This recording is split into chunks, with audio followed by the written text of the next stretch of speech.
Imagine acordar na manhã de Natal e descobrir que 5 crianças simplesmente desapareceram, sem corpos, sem respostas e com um mistério que atravessaria gerações. Na pequena cidade de Fayetteville, nos Estados Unidos, Virgínia Ocidental, Estados Unidos, a família Souder viveu um dos casos mais perturbadores da história criminal americana.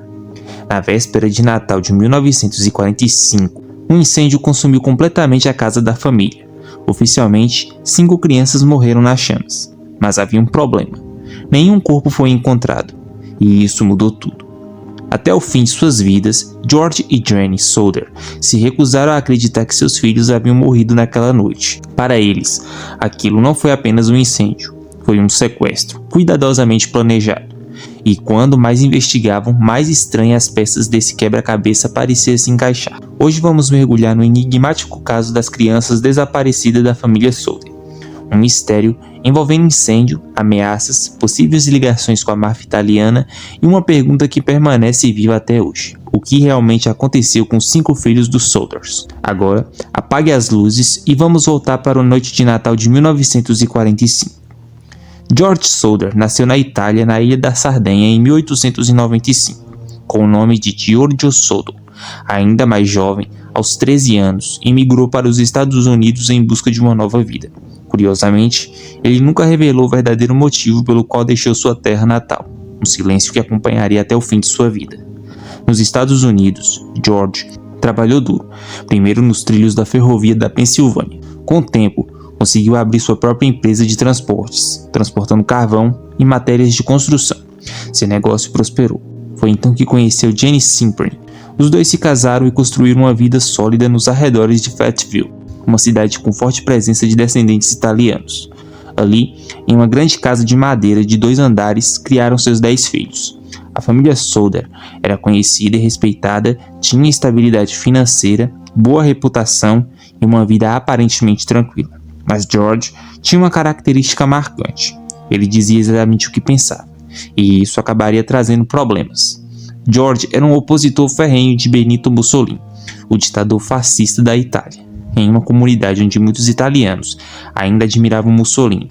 Suas críticas abertas criavam tensões constantes. Ele discutia, confrontava e não escondia sua opinião, e segundo muitos, isso pode ter sido o começo de toda a tragédia.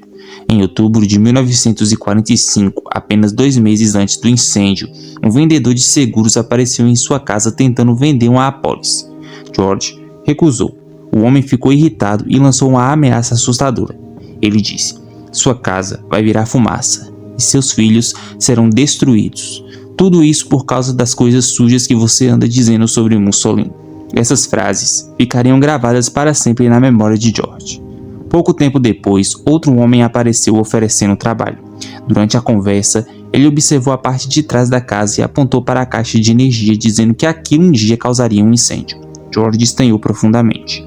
A instalação elétrica havia sido revisada recentemente e a própria companhia elétrica havia garantido que estava tudo em perfeito estado. Além disso, nas semanas que antecederam o Natal, os filhos mais velhos começaram a notar algo estranho. Um carro desconhecido permanecia estacionado próximo à estrada principal. Os seus ocupantes observavam as crianças menores quando voltavam da escola. Era como se alguém estivesse vigiando a família. E então chegou a noite de 24 de dezembro de 1945. Era véspera de Natal. A família estava reunida, comemorando.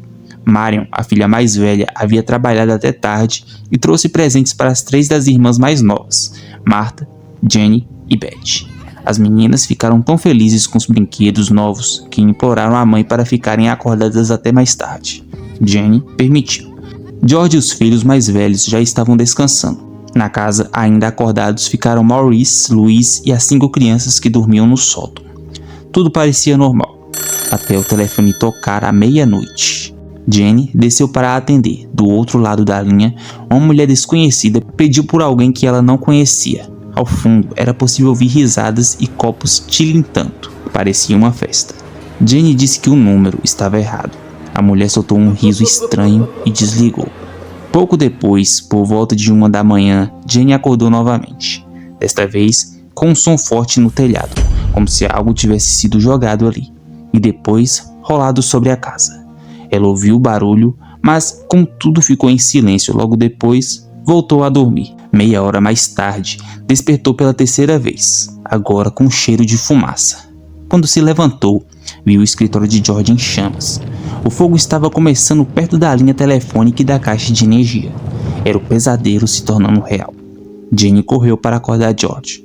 George acordou os filhos mais velhos, Marion, Silva, George, Jenny, e 4 dos filhos conseguiram escapar. Mas havia um problema terrível. 5 crianças ainda estavam no sótão: Maurice, Martha, Louise, Jenny e Beth. As escadas já estavam completamente tomadas pelo fogo.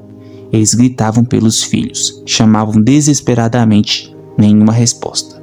George tentou subir pela lateral da casa e quebrar a janela do sótão.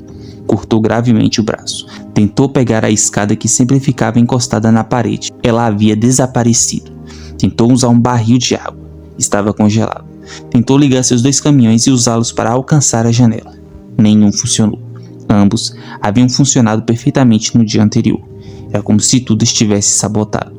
Sem conseguir salvar os filhos, a família apenas assistiu em choque enquanto a casa inteira era consumida pelas chamas. Em apenas 45 minutos, tudo desabou. 5 crianças haviam desaparecido. E o mais estranho ainda estava por vir. Os bombeiros só chegaram na manhã seguinte, horas depois. O chefe dos bombeiros, F.G. Morris, afirmou que não havia encontrado restos mortais. Nenhum corpo, nenhum osso, nada.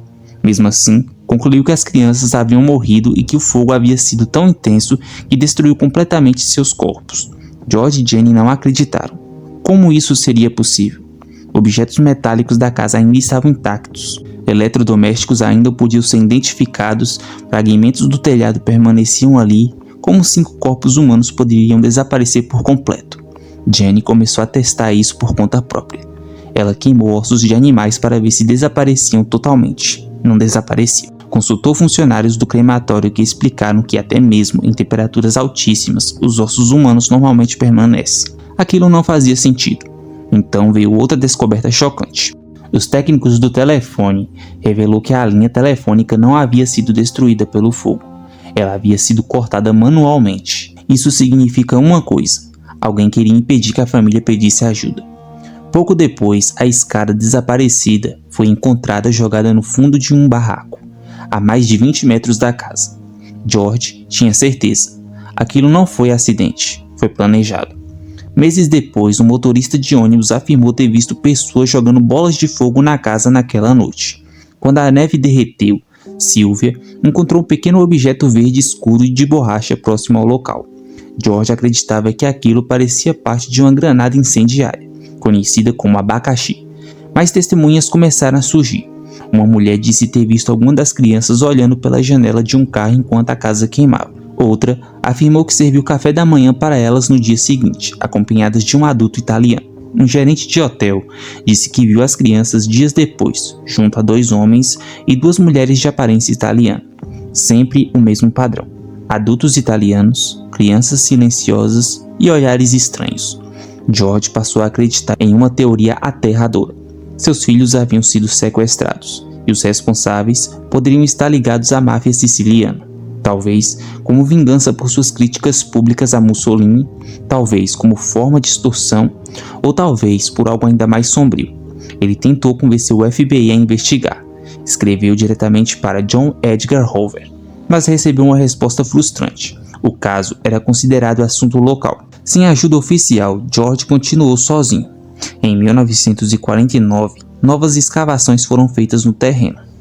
Alguns fragmentos de ossos foram encontrados, mas a análise revelou algo inesperado.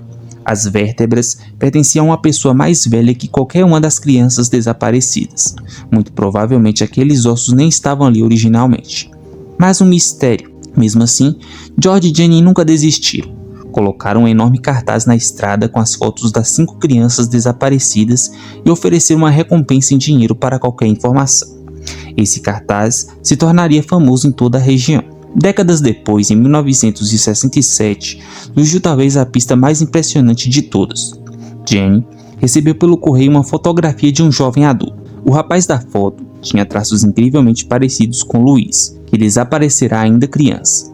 A família acreditou imediatamente. Ele estava vivo. Contrataram um investigador particular para seguir a pista até o Kentucky. Ele desapareceu. Nunca mais deu notícias. George morreu em 1969, sem descobrir a verdade. Jane passou o resto da vida vestindo de preto em luto. Nunca aceitou a morte dos filhos. Continuou cuidando do jardim memorial construído sobre as ruínas da antiga casa. Continuou esperando, continuou acreditando, até sua morte em 1989. Décadas se passaram, o mistério permanece. Alguns acreditam que as crianças morreram no incêndio, o que o trauma levou a família a buscar explicações impossíveis. Outros acreditam que tudo foi uma operação de sequestro cuidadosamente planejada, com conexões com a máfia italiana e vingança política. E talvez a verdade tenha sido enterrada naquela noite de Natal em 1945.